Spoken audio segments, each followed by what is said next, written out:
ஹே dudes, இன்றைக்கி நான் பார்க்க போகிறது பார்த்தீங்கன்னா கிமினி தொதுக்கையோட எபிசோட் 15. ஸோ லாஸ்ட் எபிசோடெலாம் பார்க்கலாம், மறக்காம பார்த்துட்டு வந்துருங்க. அப்புறம் தான் ஸ்டோரி உங்களுக்கு ரொம்பவே புரியும்.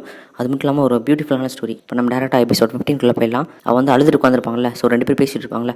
அப்போ வந்து பார்த்தீங்கன்னா நம்மளோட சவக்கம் சேர்ந்து அழுதுட்டு இருக்கா. ஸோ அப்புறம் வந்து எதுக்குன்னு கேட்குறா. நீ அழுது பார்த்து எனக்கும் அழுக வந்துருச்சு அப்படிங்கிறா. அதுக்கப்புறம் கர்ச்சீஃப் எடுத்து பார்த்தீங்கன்னா தொடச்சி விட்றா. நான் டெய்லியுமே இந்த கர்ச்சீஃப் வந்து வாஷ் பண்ணுவேன், ஸோ அப்படியெல்லாம் ஒன்றும் இல்லை அப்படின்னு சொல்லிட்டு வந்து பார்த்தீங்கன்னா கர்ச்சீஃப் திரும்பி எடுத்துருவா. இவன் என்ன பண்ணுவானா, உடனே கர்ச்சீஃப் பிடிங்கி மூஞ்சி ஃபுல்லாக வந்து பார்த்தீங்கன்னா க்ளீன் பண்ணிவிடுவா. அதுக்கப்புறம் பக்கத்தில் வந்து என்ன சொல்கிறான்னா, உன்னை பிடிச்சிருக்குன்னு சொல்லிட்டியா அப்படின்னு சொல்லிட்டு வந்து பார்த்தீங்கன்னா பக்கத்தில் வந்து கேட்குறா. அது மட்டும் இல்லாமல் பார்த்தீங்கன்னா இவளுக்கு வந்து ரொம்ப ஷாக் எடுது, என்ன சடனாக அப்படி கேட்குறான்ட்டு.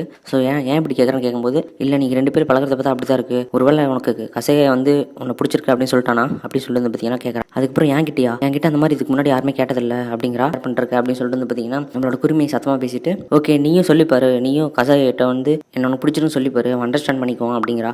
அதுக்கப்புறம் இல்லை அவன் அந்த மாதிரி எடுத்துக்க மாட்டான், இப்போ அதுக்கு முன்னாடி ஒரு பெரிய பிரச்சனை ஆயிடுச்சு, கசை என்ன நினச்சிட்டு இருக்கான்னா நான் பின்சன்ஸை லவ் பண்ணுறேன் அப்படின்னு நினச்சிட்டு இருக்கான் அப்படின்னு சொல்லிடுவா. உடனே இவளுக்கு வந்து ஷாக் எடுத்து, என்ன அப்படியா அப்படின்னு சொல்லிட்டு, ஆமாம் அது நான் போட்ட பிளான் எனக்கே இப்படி ஆயிடுச்சு, அப்படி அந்த அளவுக்குலாம் அப்படி நினச்சிட்டு இருக்க மாட்டான் அப்படின்னு சொல்லிட்டு இருப்பா. அதுக்கப்புறம் இல்லை நீ அவன்கிட்ட பேசி புரியவை, அவன் தப்பாக நினச்சிட்டு இருந்தாலும் நீ பேசி புரியவே அவன் அண்டர்ஸ்டாண்ட் பண்ணிக்குவான் அப்படிங்கிறா நம்ம சவாக்கோ. அதுக்கப்புறம் ஓகே நான் சொல்லி பார்க்குறேன் அப்படின்னு சொல்லிட்டு என்ன பண்ணுறான்னா, ஓகே நம்ம அப்புறம் பார்க்கலாம் அப்படின்னு சொல்லிட்டு வந்து பார்த்தீங்கன்னா கிளம்பிடுறா. ஸோ ஒரு ஃபீலிங்கோட வந்து பார்த்தீங்கன்னா கிளம்பிடுறா. அதுக்கப்புறம் வந்து பார்த்தீங்கன்னா அவளோட வீட்டுக்கு போகும்போது எல்லாரும் வந்து பேசிட்டு இருக்காங்க. அவகிட்ட வந்து பார்த்தீங்கன்னா நார்மலாக எப்பயும் போல பேசாமல் ஓரளவு வந்து பார்த்தீங்கன்னா பேசிட்டு கிளம்பிடுறாங்க. ஸோ அதுக்கப்புறம் தான் அவளோட பேக் ஸ்டோரி வருது. ஸோ மிடில் ஸ்கூலில் வந்து என்ன பண்ணியிருக்காங்கன்னா, ஸோ இதேமாரி அவ கூட வந்து ஃப்ரெண்ட்ஸ் அதிகமாக இருந்திருக்காங்க. அது மட்டும் இல்லாமல் க்யூட்டாக இருக்கனால நிறைய பொண்ணுங்களும் வந்து பார்த்தீங்கன்னா அவங்ககிட்ட வந்து பேசுவாங்க. டைம் ரெஸ்ட் ரூமில் போயிட்டு இருக்கும்போது வந்து பார்த்தீங்கன்னா ஒரு பொண்ணுங்க பேசிட்டு இருக்கிறது வந்து கேட்குறான். அதில் என்னன்னா, ஸோ இந்த மாதிரி ஒரு பொண்ணு வந்து பார்த்தீங்கன்னா ஒரு பையனை லவ் பண்ணுவான். அந்த பையன் வந்து பழகிறனாலையும் இந்த மாதிரி என்னை இல்லாமல் லைக் பண்ணிட்டு இருக்கான் அவன், ஸோ எனக்கு ரொம்பவே முடியலன்னு சொல்லி அழுதுகிட்டு இருப்பா. அதுக்கப்புறம் கூட இருக்க பொண்ணுங்க என்ன சொல்லுவாங்கன்னா, அவள் எப்பயுமே இப்படி தான் பண்ணிட்டு இருக்கா, எல்லார் விஷயத்துலையும் இப்படியுமே தலையிடுறா அப்படின்னு சொல்லிட்டு அவங்க பார்த்தீங்கன்னா ரெஸ்ட் ரூமில் வந்து இதெல்லாம் திட்டிகிட்டு இருப்பாங்க. ஸோ இவ வந்து கேட்டுட்டு என்ன பண்ணுறேன்னா ஒன்றுமே தெரியாத மாதிரி நடந்துக்கிறா. அதுக்கப்புறம் எல்லாரும் வீட்டுக்கு போகும்போது ரெஸ்ட் ரூமில் வந்து அப்படி பேசிட்டு இருப்பாங்க. ஆனால் வீட்டுக்கு போகும்போது பார்த்தீங்கன்னா நார்மலாக வெளியே வந்து நார்மலாக டைப் மாதிரி தான் பேசிட்டு இருப்பாங்க. ஸோ அதை வந்து புரிஞ்சுட்டு என்ன பண்ணுறான்னா தனியாக உட்காந்து அழுதுட்டு இருக்கா. அப்போ வந்து நம்ம சடனாக கத்திட்டு இருப்பா. சடனாக வந்து உனக்கு ஏதோ பிரச்சனையா ஏன் தனியாக இருக்க அப்படின்னு சொல்லிட்டு கேட்கும்போது வந்து பார்த்தீங்கன்னா இவ வந்து ரொம்ப அழுக ஆரம்பிச்சிருவா. அப்போ வந்து பார்த்தீங்கன்னா அட்வைஸ் பண்ணி நிறையா கேர் பண்ணிக்குவான். ஸோ அந்த மாதிரி டைப் அவன். ஸோ அதுலேருந்து வந்து பார்த்தீங்கன்னா இவளுக்கு வந்து க்ரஷ் ஆகிடும். ஸோ சம்டைம்ஸ் வந்து பார்த்தீங்கன்னா எவ்வளோ வாட்ச் பண்ணுறது, ஸோ கசையை எங்கே போகிறனோ அதெல்லாம் வாட்ச் பண்ணுறது. ஓகேவா. ஸோ அதுலேருந்து தான் இவளுக்கு வந்து பார்த்தீங்கன்னா கசையை மேலே வந்து அட்ராக்ஷன் வந்துச்சு. அதுக்கப்புறம் நார்மலாக இங்கே ப்ரெசென்ட்டுக்கு வந்துடும். ஸோ இன்றைக்கி ஈவினிங் வந்து பார்த்தீங்கன்னா கசையை வீட்டுக்கு போதும் பார்த்தீங்கன்னா கூப்பிட்டுட்டு என்ன பண்ணுறான்னா உன்கிட்ட பேசணும் அப்படிங்கிறா. கசையை என்ன சொல்கிறேன்னா, இல்லை எனக்கு உங்களை பற்றி எதுவும் தெரியாது அப்படின்றா.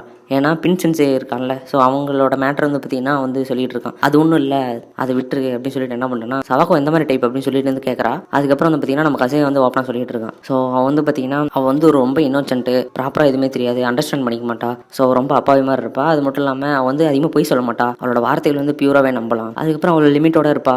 ஸோ எந்த விஷயத்துக்கும் வந்து பார்த்தீங்கன்னா ரொம்ப அதிகமாக எதுவும் பண்ண மாட்டா. எல்லா வேலையும் வந்து பார்த்தீங்கன்னா அவளே செய்யணும்னு நினைப்பா. ஸோ இதெல்லாம் அவன்கிட்ட எனக்கு ரொம்ப பிடிக்கும். அதே அவங்ககிட்ட சொல்லிட்டு இருக்கேன் அப்படின்னு சொல்லிட்டு வந்து பார்த்தீங்கன்னா உனக்கு வந்து வெக்கம் ஆயிடுது. உடனே என்ன பண்ணா வண்டி எடுத்துடுறான். வண்டி எடுத்து கிளம்பும்போது பார்த்தீங்கன்னா திரும்பி கூப்பிட்றான். அவன்கிட்ட சொல்லணும் அப்படிங்கிறான். உடனே திரும்பி ஸ்மைல் பண்ணுறான். இவளுக்கு வந்து உடனே இதாகிடுது. நீ தப்பாக நினச்சிட்டு இருக்க, பின்சென்ஸை நான் ஒன்றும் லைக் பண்ணல, ஸோ நான் லைக் பண்ணுறது வந்து உன்னை தான் நான் விரும்புகிறேன் அப்படிங்கிறான். ஸ்டாண்டை போட்டு வந்து பார்த்தீங்கன்னா உடனே நடந்து வரான். பக்கத்தில் வந்து நின்றுட்டு அதுக்கப்புறம் வந்து பார்த்தீங்கன்னா ஸோ எனக்கு கடைசியாக ஒரு டைம் வந்து என்னோட ஃபர்ஸ்ட் நேம் வச்சு கூப்பிட்றியா அப்படின்னு சொல்லி கேட்குறா. அதுக்கப்புறம் வந்து பார்த்தீங்கன்னா இவனை வந்து சரின்னு சொல்லிட்டு உமேச்சான் அப்படின்னு கூப்பிடுவா. ஓகே இந்த உமேச்சான் நேம் வந்து அவ்வளோவும் கேவலமாக இல்லை அப்படின்னு சொல்லிட்டு வந்து பார்த்தீங்கன்னா கிளம்போது வந்து பார்த்தீங்கன்னா ஸோ நான் போட்ட பிளான்லாம் எனக்கே இதாகிடுச்சு, ஸோ ரொம்ப வருத்தமாக இருக்குது அதுக்கெல்லாம் அப்படின்னு சொல்லிட்டு பேசிட்டே போகிறான். இவனுக்கு வந்து ஒன்றுமே புரியல, என்ன பற்றி பேசிட்டு இருக்குன்னு சொல்லி கேட்குறா. அதுக்கு வந்து பார்த்தீங்கன்னா இல்லை அது உனக்கு புரியாது, அது ஒரு கேர்ள்ஸ் விஷயம் அப்படின்னு சொல்லிட்டு வந்து பார்த்தீங்கன்னா வந்து நார்மலாக வந்து புலம்பிகிட்டே போகிறான். ஸோ ஐயோ நான் வந்து ஃபுல்லாகவே சொல்லிட்டேன் அவன்கிட்ட அப்படின்னு சொல்லிட்டு. அதுக்கப்புறம் நம்ம சவக்கு வந்து பார்த்தீங்கன்னா உங்கள் ஃப்ரெண்ட்ஸ் கிட்ட வந்து சொல்லிடுவா, நான் வந்து கசையை லைக் பண்ணுறேன் அப்படின்னு சொல்லிட்டு. இவங்களுக்கு வந்து பார்த்தீங்கன்னா ரொம்ப இதாகிடுது, ஜாலியாகிடுது. ஸோ அதுக்கப்புறம் பேசிட்டே போகிறாங்க, எப்போ அவனை லவ் பண்ண, எந்த மாதிரி, ஸோ இது வந்து அவனை ரொம்ப பிடிக்க வச்சது, ஸோ எந்த விஷயம் அப்படின்னு சொல்லி கேட்டுகிட்டே போகிறாங்க. அதுக்கப்புறம் அவளும் திங்க் பண்ணுறா, ஓகே இனிமேல் உங்கள் லைஃப்பில் வந்து இனிமேல் ஜாலியாக தான் இருக்க போகுது, ஸோ இன்ட்ரெஸ்டிங்காக இருக்க போகுது அப்படின்னு சொல்லிட்டு ஜாலியாக பேசிட்டு அப்படி வந்து பார்த்தீங்கன்னா கிளம்புறாங்க. அடுத்த நாள் வந்து பார்த்தீங்கன்னா நம்மளோட குருமி வந்து கெட்டப்லாம் மாற்றிட்டு வேறு மாதிரி வந்துட்டு இருக்கா, சன்கிளாஸ் எல்லாம் போட்டுட்டு. ஸோ ஸ்கூலில் எல்லாருமே வந்து டிஃப்ரெண்ட்டாக பார்த்துட்டு இருக்காங்க. அப்போ நம்ம பின்சென்ஸை வந்து பார்க்குறான். பார்த்துட்டு யாருமா நீ இந்த மாதிரிலாம் கிளாஸ் எல்லாம் போட்டு வரக்கூடாது, இது இன்னும் வீடு நினச்சினா தேடி கண்டுபிடி, கன்ஃபார்ம் உனக்கு கிடைப்பான், அட்லீஸ்ட் நீ கொஞ்சமாவது கன்ஃபியூஸ் பண்ணலாம் அவனை அப்படின்னு சொல்லிட்டு வந்து பார்த்தீங்கன்னா அட்வைஸ் கொடுத்துட்டு போகிறான். அவ்வளோ அதுக்கப்புறம் திங்க் பண்ணுறா. அப்புறம் வந்து பார்த்தீங்கன்னா நேற்று சொல்லியிருப்பாங்க கசை ஐயா, ஸோ உன் மேலே கன்ஃபியூஸ் ஆச்சு அப்படின்னு சொல்லிட்டு.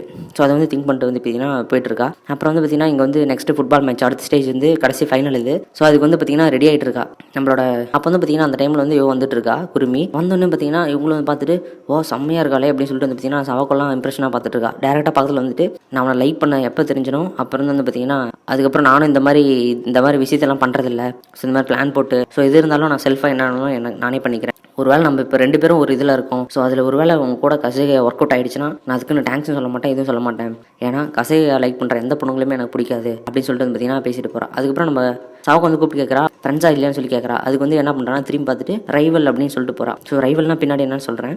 இவங்க வந்து பிரமிப்பை பார்க்குறாங்க. ஸோ என்ன உடனே சேஞ்ச் ஆகிடல இப்படி டோட்டலாக அப்படின்னு சொல்லிட்டு நம்மளோட யஷிதை வந்து ரொம்ப அழுதுட்டு இருப்பா. ஏன்னா மேட்ச் வந்து தோத்துட்டாங்க எடுத்து. ஸோ அதில் ரைவல்னு என்ன பண்ணுறதுன்னா போட்டியாளர்கள்னு போட்டிருக்கு. ஸோ அதுக்கு வந்து என்ன மீனிங்னா ஒரு பிடிச்ச எதிரி. பார்ட்டியில் வந்து எல்லாம் ஜாலியாக என்ஜாய் பண்ணிருக்காங்க. அப்போ வந்து பார்த்தீங்கன்னா இவங்க 2 பேரும் வந்து சவாக்கோட்டை வந்து கேட்டுட்டு இருக்காங்க, நீ லவ் பண்ணிட்டு இருக்க, அவனை எப்போ இருந்து லைக் பண்ணிட்டு இருக்கன்னு சொல்லி கேட்குறாங்க. அப்பா ஓகே. ஸோ எந்திரிச்சு போகும்போது கூப்பிட்டு பாட்டு பாட சொல்கிறாங்க. பட் ஆனால் நம்மளோட யோசிதை வந்து நான் பாடுறேன்னு சொல்லி பிடிக்குவா. அதுக்கப்புறம் நம்ம கிட்ட வந்து கேட்பான் சவாக்கோ எங்கன்னு சொல்லிட்டு.